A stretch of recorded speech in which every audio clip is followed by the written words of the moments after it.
आजुक एहि वीडियो में अहाँ सबके बतावे वाला छी ओवरलोड के बारे में। एहिसँ पहिने हम 9टा चैप्टर बता देने रहूँ। 9टा चैप्टर के अखन धरि अहाँ सब नहीं देखलहुँ हैं, तो ओकर वीडियो के डिस्क्रिप्शन में लिंक छै, या फिर कहि सकै छियै यूट्यूब पर प्लेलिस्ट में अहाँ के जे छै 9 चैप्टर अहाँ के मिल जायत, जाहिमे हम पूरा बतौने रही क्वेश्चन आंसर सारांश ऑब्जेक्टिव पूरा, ठीक छै।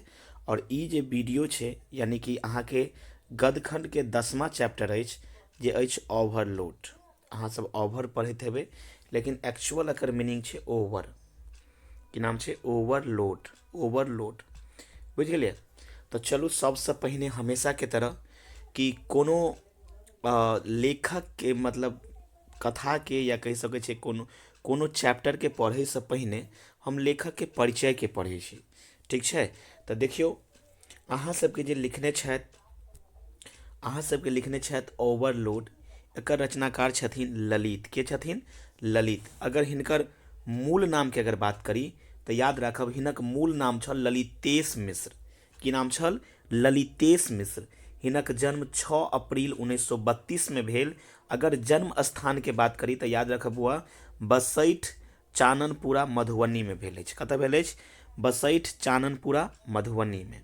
जे केओ बसैठ से देख रहल छी या मधुबनी जिला से अगर वीडियो देख रहल छी या चानरपुरा से देख रहल छी तो वो सब कमेंट जरूर करब, ठीक छै। और हिनक निधन के अगर बात कल जाए, ललित के निधन के अगर बात कल जाए तो याद रखब हुआ हिनक निधन 14 अप्रैल 1983 ईस्वी में भ गेल। हिनकर शिक्षा के अगर बात करी तो याद रखब ई स्नातक करने रहथिन। स्नातक बुझे छी ने, ग्रेजुएशन करने रहथिन। की करने रहथिन? तो ग्रेजुएशन।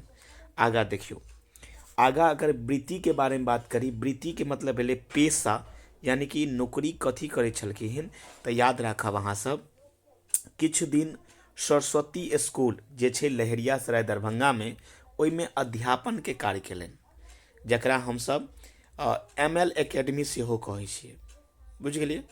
तद उपरांत के मतलब तकरा बाद बिहार प्रशासनिक सेवा में सेहो कार्यरत रहला, ठीक छै।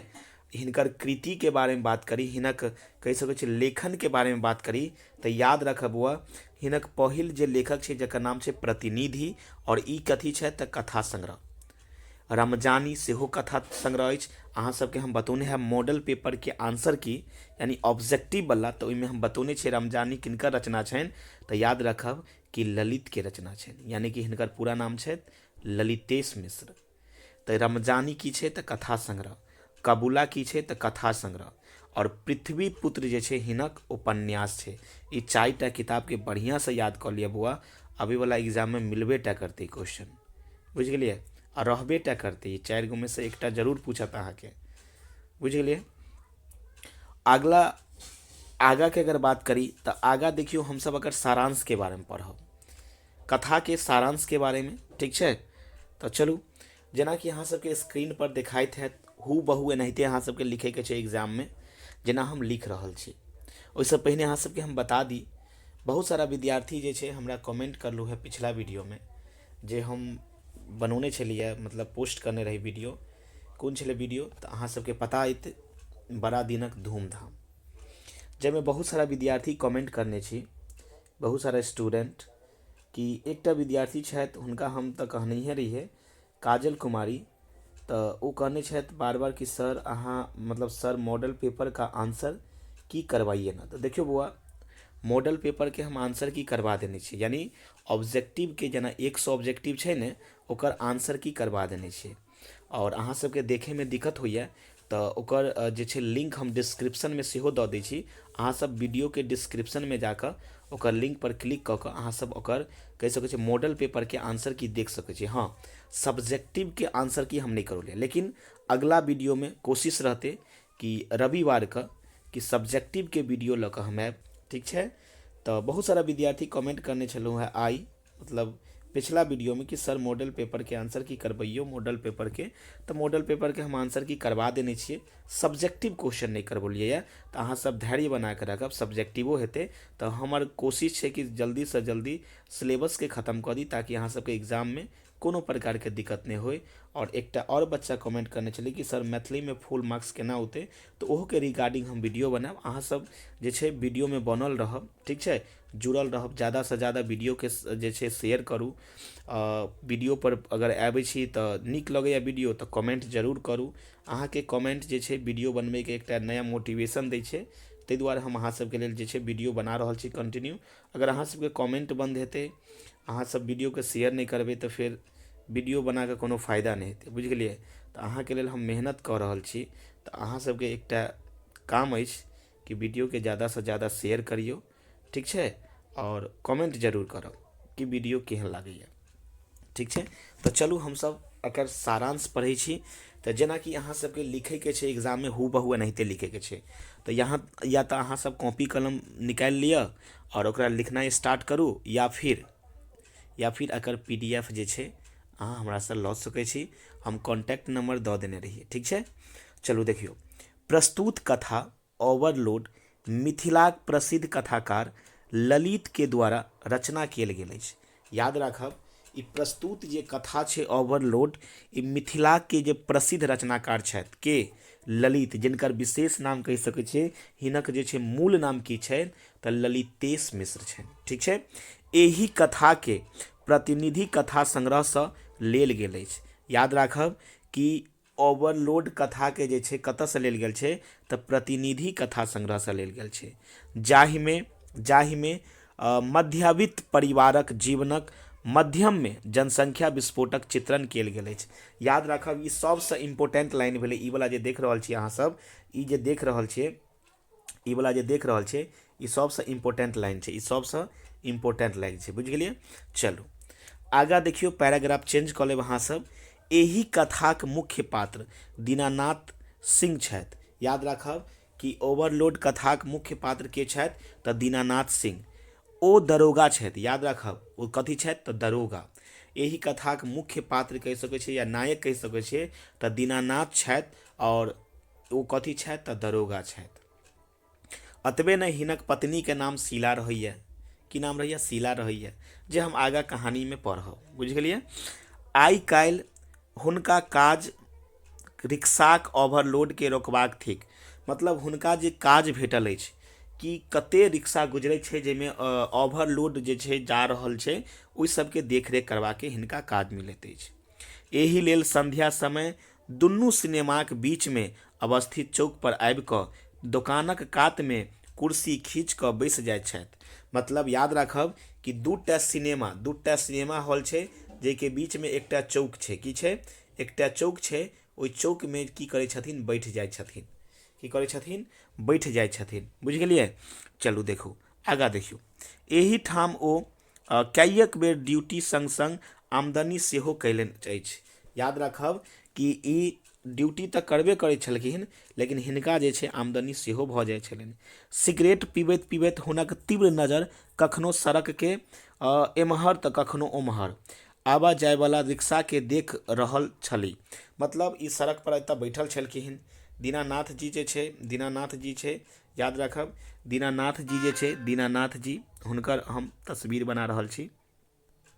दीनानाथ जी जे छै ओ सड़क के कहि सकै छियै, सड़क के तरफ ओ बैठल छलखिन। सड़क के तरफ की करै छलखिन? बैठल छलखिन, और मुँह में कहि सकै छियै मतलब सिगरेट पीबै छलाह। तऽ ई सिगरेट पीबैत रहैत अछि और सड़क के दुनू तरफ देखैत रहै छनि। ई छथि दीनानाथ। हंसबै नहि अहाँ सब, खाली देखियो। ई दीनानाथ छथि और सड़क के एम्हर उम्हर ताकि रहल छनि और रिक्शा के देख रहल यऽ कि कोन रिक्शा में ज़्यादा जे छै ओवरलोड छै। आगा देखियो, एकटा रिक्शा पर 3 गोट देख कऽ ओ तकरा रोकलनि आ लाइसेंसक बाहर करबाक आदेश देलनि। मतलब देखलनि कि एकटा रिक्शा पर जे छै 3 आदमी बैठल अछि। ओहि रिक्शा के रोकवा देलक आ कहलक कि रिक्शा वाला के जे लाइसेंस देखाओ। ओ दीन भाव सँ लाइसेंसक संग संग 1 टका घूस दऽ हिनका सँ जान छोड़ौलक। मतलब ओ रिक्शा वाला की करैया कि लाइसेंस तऽ देबे करैया और लाइसेंस के अंदर में 1 टका घूस दऽ दैया और दीनानाथ जे छै ओकरा जाय दै छै। आगा देखियो, पुनः दोसर रिक्शा पर 3 छात्र के चढ़ल देख ओ लाइसेंसक जिज्ञासा केलनि। अब याद रखब कि फेर कुछ देर के बाद की होइया कि दोसर रिक्शावला आबै छथिन, मतलब दोसर जे छै रिक्शावला आबैए और हुनकासँ जिज्ञासा करै छथिन कि अब हिनकोसँ हमरा लाइसेंस भेटत। अब देखियौ की होइ छै, ओ रिक्शावला मात्र 8 दिनसँ रिक्शा चलबैत छल। याद राखब, ओ रिक्शावला जे छलै मात्र 8 दिनसँ रिक्शा चलबै छलै। अत्यंत सरल भावमे बाजि उठल, सरकार ई सब कहलखिन जे चल चल हम सब विद्यार्थी छी, के पकड़तौक। मतलब रिक्शावला कहलखिन कि देखियो सरकार, हम तऽ 8 दिनसँ रिक्शा चलाबै छी, और दोसर बात कि हम रिक्शा चलबै तऽ छलियै ने, तऽ ई विद्यार्थी सब कहलखिन कि चल चल चल, हम तऽ विद्यार्थी छी, तोरा केओ नहि पकड़तौ। तऽ दीनानाथ जी कहै छनि कि ठीक छै। ई सुनिकऽ दरोगा जी ओकरा सवारी पहुँचा पुनः अयबाक आदेश दैत छथि। कहै छथि कथी कि अहाँ जे छै ई सवारीके पहुँचा दियौ पहिले स्कूल, यानी छात्र सबके स्कूल पहुँचा दियौ, किया तऽ एकरा सबके देरी भऽ रहल छै, और अहाँ जे छै पुनः वापस आबि जायब। आगाँ देखियौ, ओ सोच लगला और घर होते फटकी दूर कोनो देहातमे भाई बहिन बहू सबके छोड़ि आयल अछि और जीविका उपार्जन लेल। तखनहि एक भयानक मोट आदमी रिक्शा पर बैसल देखलनि जे बजरंग राइस मिलक मालिकक बेटा थिक। आब देखियौ, लेखक ओकरा कहै छै ठीक छै, तू ओकरा स्कूल छोड़िया, लेकिन अहाँ वापस आबि जायब। ओते जब रिक्शावला जाइ छथिन तऽ लेखकके मनमे, मतलब कि कहि सकै छै लेखक नहीं, मतलब दरोगा जे छथिन दीनानाथ, हुनका मनमे एकटा ख्याल अबैया। ख्याल की अबैया तऽ कहै छनि कि ई जे बेचारा छथि, इएह पास गाँवके हेता, कतहुसँ आयल छनि अपना जीविका उपार्जन करैके लेल, अपन बहिन माय कनिया सबके छोड़ि कऽ ई आयल छथि एतऽ जीविका उपार्जन करैके लेल। कतेक कष्ट जीवन होइ छै मनुष्यके। आगाँ देखियौ कि ओतबेमे एकटा हुनका नजर पड़ि जाइ है ककरा पर, याद राखब, रिक्शा पर एकटा बैसल छथि बड़ा मोट आदमी रिक्शा पर बैठल अछि। और ओ रिक्शा पर जे मोट आदमी बैठल छै ने, ओ बजरंग राइस मिलक मालिकक बेटा अछि। बजरंग राइस मिल जे छै ने, तकर मालिकके बेटा अछि। आगाँ देखियौ, रिक्शावला पसीने तर भेल सड़कक चढ़ाई पार कऽ रहल छल। दीनानाथ सोचलनि जे असल ओवरलोड तऽ ई थिक, मुदा ई एकरा ओवरलोडमे पकड़ि सकै छी। एहि क्षण हुनका मोन पड़लनि जे ओकरो घरमे बेसी लोक होइतैक, और एहि क्रममे अपन परिवारक मोन पड़लनि, और हुनक 3टा पुत्र, एकटा विवाह योग्य कन्या छनि, ताहू पर सँ पत्नी गर्भवती छथिन। और तत्क्षण ओ सोचलनि कि हमहूँ अपन परिवार के ओवरलोड कऽ रहल छी। अब देखियौ, लेखक बहुत नीक बात कहने छथि। की कहलनि कि ओ तऽ बजरंग राइस मिल के बेटा तऽ रिक्शा पर बैठले छला, रिक्शावला ओकरा खींच रहल छल, ओकरा नहियो खिंचाइ छलै तैयो खींच रहल छल, पसीना ओकरा टप टप चुए छलै, पसीनासँ परेशान छलै बेचारा, बुझ गेलियै। लेकिन की करबै, पसीनासँ तऽ परेशान छलै, लेकिन अतबेमे हुनका दिमागमे एकटा मतलब बात याद अबै छै। की याद अबै छै कि ओ हुनको घरमे जे छै, हुनको घरमे तऽ मतलब कहि सकै छियै कि एकटा ओवरलोड छै, कियाकि ओकरो घरमे जतेक आदमी छथिन ओहो एकटा ओवरलोड छनि।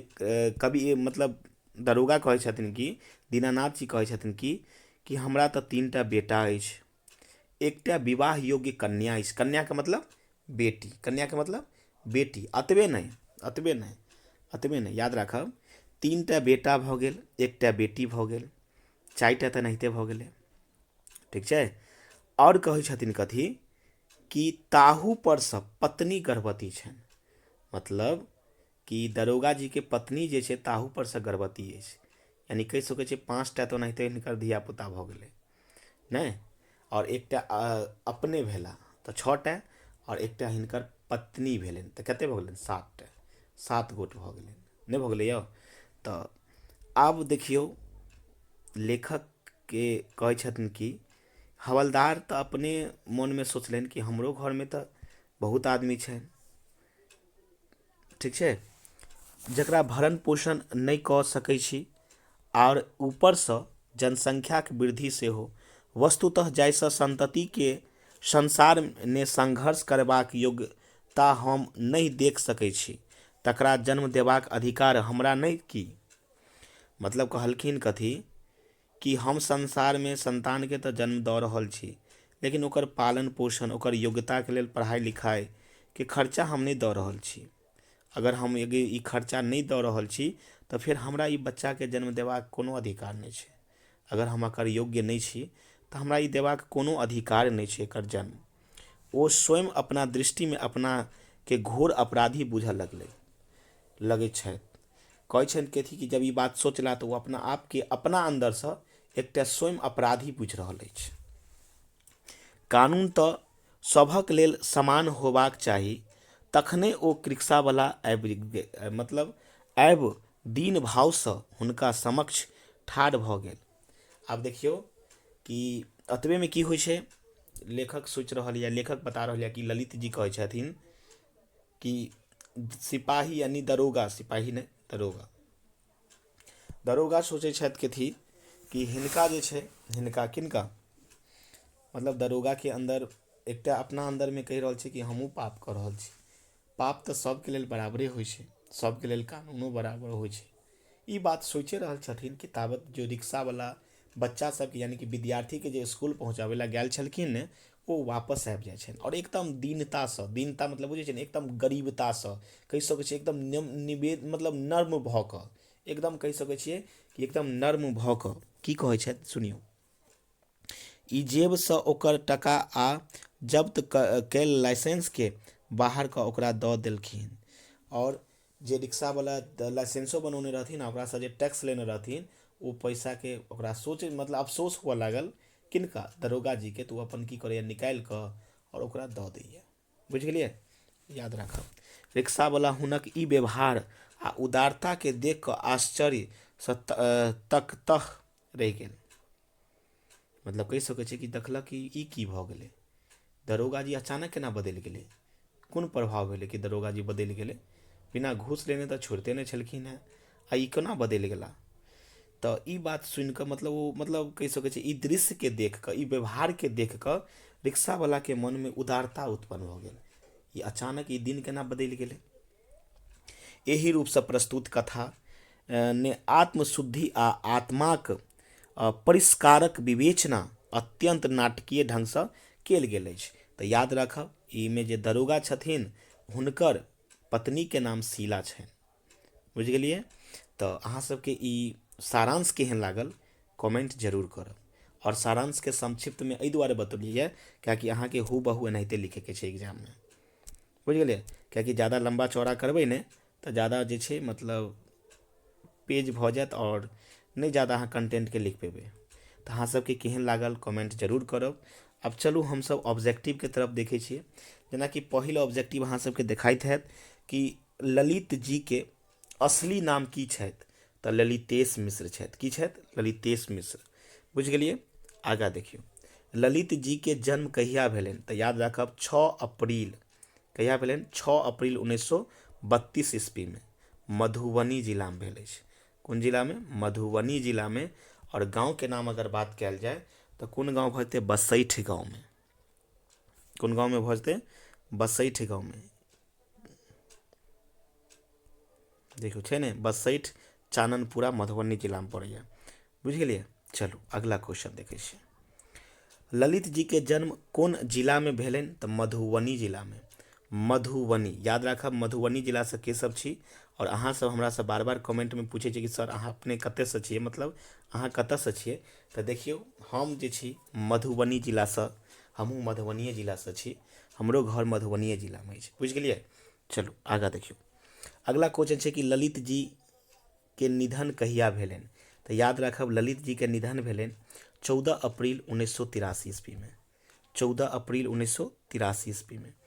पृथ्वी पुत्र उपन्यास किनक अछि, तऽ ललितक रचना अछि। अगला क्वेश्चन छै कि ओवरलोड शीर्षक कथाक लेखक के छथि, तऽ ललित जी छथि। अगला क्वेश्चन देखियौ कि बीसू दीनानाथ के छथिन, तऽ याद राखब दीनानाथ के छोट भाई छथिन। ऑप्शन ए भऽ जेतै। ठीक छै। अगला क्वेश्चन देखियौ, कबूला कथाक कथाकार के छथि, तऽ ललित जी छथि। ऑप्शन सी भऽ जेतै।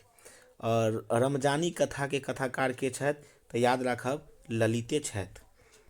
अगला क्वेश्चन छै कि पृथ्वीपुत्र साहित्यक विधा अछि तऽ पृथ्वीपुत्र कथी छै तऽ उपन्यास छै। कथी छै उपन्यास छै। बुझि गेलिए। अगला क्वेश्चन देखियो। अगला क्वेश्चन छै शीला के छै तऽ याद रखब शीला जे छै दरोगा जी के पत्नी। दरोगा जी के पत्नी। दरोगा जी के पत्नी छथि जे गर्भवती छथि। जे के छथि गर्भवती। दरोगा जी के की नाम छल तऽ याद रखब दरोगा जी के नाम छल दीनानाथ। दीनानाथ छल। दीनानाथ नाम छल। बुझ गेलिए। चलू आगा देखियो। दीनानाथ के पुत्र छल तऽ दीनानाथ के 3टा पुत्र छल।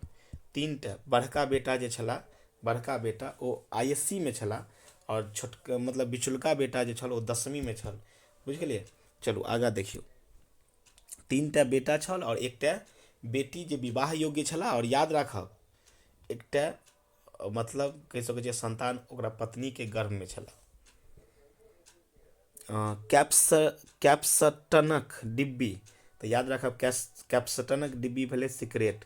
एहिसँ सिगरेट निकालि कऽ पिए छथि और मतलब दरोगा जी जतऽ बैठे छथिन ने तऽ ओ पान दुकान रहै छै और हमेशा अपन मतलब एहि डिब्बा से निकालि कऽ सिगरेट पिए छै। सिगरेट के विभिन्न तरह के नाम होइ छै ने तऽ ई कैप्सटनक डिब्बी जे छै ओ सिगरेटे के नाम छै। आब क्वेश्चन आंसर पर ध्यान दै छियै हम सब। देखियो पहिल क्वेश्चन छै कि दीनानाथ व शीलाक वर्णन कोन शीर्षक में आयल अछि तऽ याद रखब कि ओवरलोड शीर्षक में आयल छै। जिनकर रचनाकार छथि के तऽ ललित जी छथि। आगा देखियो। दीनानाथ कोन काज करैत छथि तऽ याद राखब दीनानाथ जे छै पुलिस विभाग में दरोगा के पद पर रहै छथि। अगला क्वेश्चन छै कि दीनानाथ पर परिवारक सदस्य कतेक गोटेक भार अछि तऽ याद राखब 7 गोटेक भार अछि। अगला क्वेश्चन देखियो। ओवरलोड कथा में ललितक कहबाक की उद्देश्य अछि तऽ कहबै ललित ओवरलोड कथा में जनसंख्या नियंत्रण पर बल देने अछि और पैघ परिवार के भरण पोषण लेल गृहस्वामीक भ्रष्टाचारक अवलंबित कऽ सकैत अछि। अगला क्वेश्चन छै कि दीनानाथ के की सपना देखलनि अपन शब्द में लिखू तऽ कहबै दीनानाथ देखियो सपना की देखे छै। दीनानाथ सपना देखलनि जे एकटा बड़ पैघ धार में हेल रहल छी। ओहि में रंग बिरंगक जोंक सब अछि। हमरो मस्त शरीर में मारैत रास जोंक लुधकल सोनित चूस रहल छै। सोनित के मतलब की होइ छै बुआइयो तऽ सोनित के मतलब होइ छै रुधिर जकरा खून कहै छै अपना सब। बुझ गेलिए। रुधिर चूस रहल अछि। होठक कारी कारी गुज गुज करैत एखनो देह सिहकैत अछि। मतलब कहै छै कथी कि ई सब देख मतलब जब बाजि रहल छी ने तखनियो हमर देह सिहक रहल यऽ। ओ कवि मतलब लेखक कहै छथि कि दीनानाथ के बात अछि। देखू रोइयों ठाढ़ भऽ गेल और फेर कहै छथि कि एकटा के घींच कऽ देखलहुँ तऽ ओ बदलि गेल। ओ जोंक बदलि कऽ रामू भऽ गेल आ हँसऽ लागल आ दीनानाथ भा कऽ हँसला। बुझ गेलिए। तऽ ई सपना देखे छथि। आगा देखियो 6ठा नंबर क्वेश्चन। ओवरलोड के पकड़बा लेल ओ की प्रक्रिया अपनाबैत छथि। रिक्शावाला सँ की पाबि ओ संतुष्ट भऽ जाइत अछि तऽ याद राखब ओ रोडक कात में कुर्सी लगा कऽ बैस जाइत छथि। जाहिसँ रिक्शा पर 3टा सवारी देखलनि तकरा ओ आवाज देलखिन और ओ लग आबि कऽ हुनका 1 टका देलथनि और टका पाबि कऽ संतुष्ट भऽ जाइ छथिन। मतलब ओवरलोड देख कऽ रिक्शावाला के रोकबै छला और रिक्शावाला ओकरा टका दऽ दै छलै तऽ ओ संतुष्ट भऽ जाइ छलखिन। बुझ गेलिए। तऽ इएह छल अहाँके क्वेश्चन आंसर।